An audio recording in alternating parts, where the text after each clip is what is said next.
जिल्हा परिषद अंतर्गत असलेल्या उमेद विभागाच्या जिल्हा व्यवस्थापक शीतल गरगेलवार यांनी राहत्या घरात गोळ्या घेऊन आत्महत्या करण्याचा प्रयत्न 2 दिवसापूर्वी केला होता. त्यांना तात्काळ जिल्हा सामान्य रुग्णालयात उपचारासाठी दाखल केल्याने त्या थोडक्यात बचावल्या.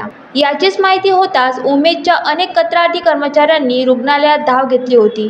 यावेळी जिल्हा ग्रामीण प्रकल्प संचालक जिल्हा परिषद प्रीती देशमुख यांच्या त्रासाला कंटाळून आत्महत्या करण्याचा प्रयत्न केल्याचा ठपका ठेवण्यात आला होता. आता उमेद विभागाच्या जिल्हा व्यवस्थापक शीतल गरगेलवार यांच्या बाजूने अनेक कर्मचारी एकवटल्याचे दिसून येत आहे. 2 दिवसापूर्वी खासदार बळवंत वानखडे यांनी सुद्धा शीतल गरगेलवार यांची जिल्हा सामान्य रुग्णालयात जाऊन आस्थेने विचारणा केली होती. 8 ऑगस्ट रोजी आमदार रोहित पवार यांच्या अमरावती दौरा असताना त्यांना अनेक उमेद कंत्राटी कर्मचाऱ्यांना आमदार रोहित पवार यांना घेरले.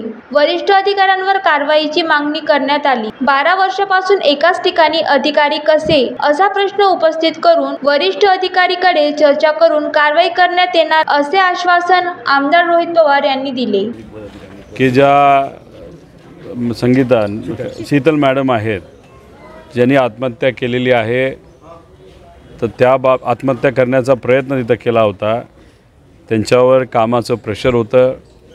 त्याच्याचबरोबर त्यांना कामाच्या माध्यमातून मुद्दामून चुकीच्या पद्धतीने जो KRA आहे तो देऊन वगैरे त्रास दिला जात होता.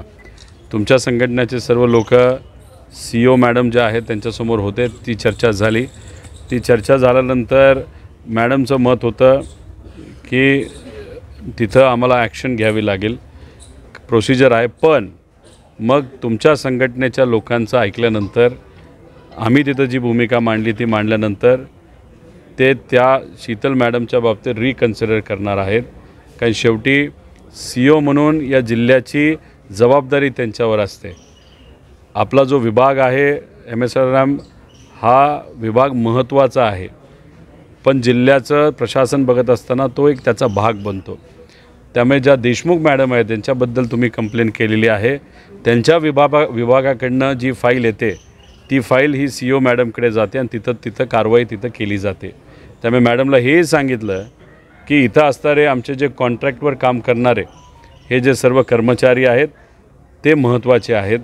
त्यामुळे जर एवढ्या मोठ्या संख्येने हे सर्व कर्मचारी एका महिलेच्या बाजूने उभे राहत असतील तर नक्कीच त्या महिलेचं बरोबर असेल ना, तिच्यावर अन्याय झाला असेल. आणि ज्या व्यक्तीने अन्याय केला म्हणजे देशमुख मॅडम यांच्या बाबतीत तुम्ही काय कारवाई करायची ती तुम्ही तिथं सेक्रेटरी साहेबांशी बोला. मगाशी तुमच्यासमोर मी सेक्रेटरी सरांशी सुद्धा बोललेलो आहे.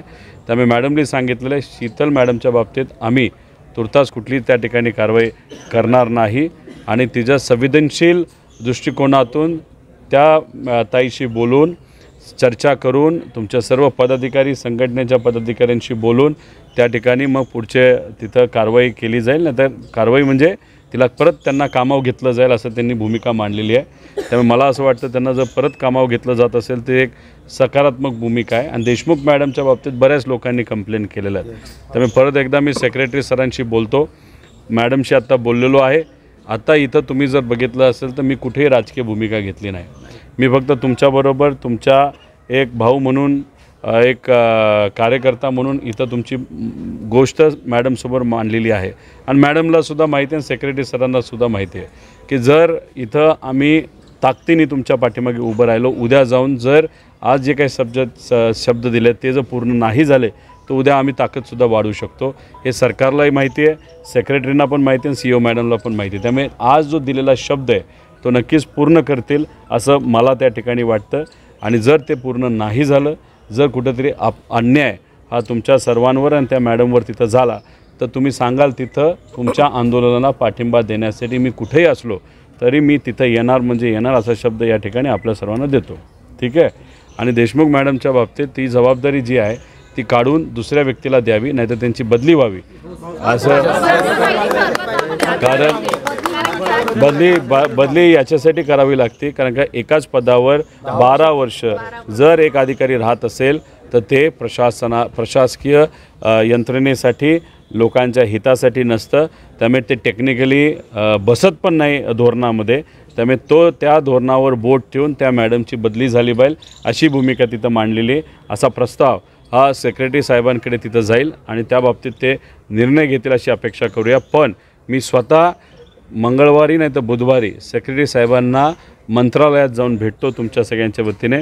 तुम्ही दिलेलं पत्र आणि माझं पत्र जोडून देशमुख मॅडमला इथं न ठेवता 12 वर्ष त्यांची झालेली आहेत आणि ते ऑलरेडी कार्यकाळ त्यांनी पूर्ण केलेला आहे, त्यामुळे त्यांची बदली ही झालीच पाहिजे अशी भूमिका तुमची जशी आहे तशी मी ठामपणे सेक्रेटरी सरांसमोर मांडेल. ठीक आहे.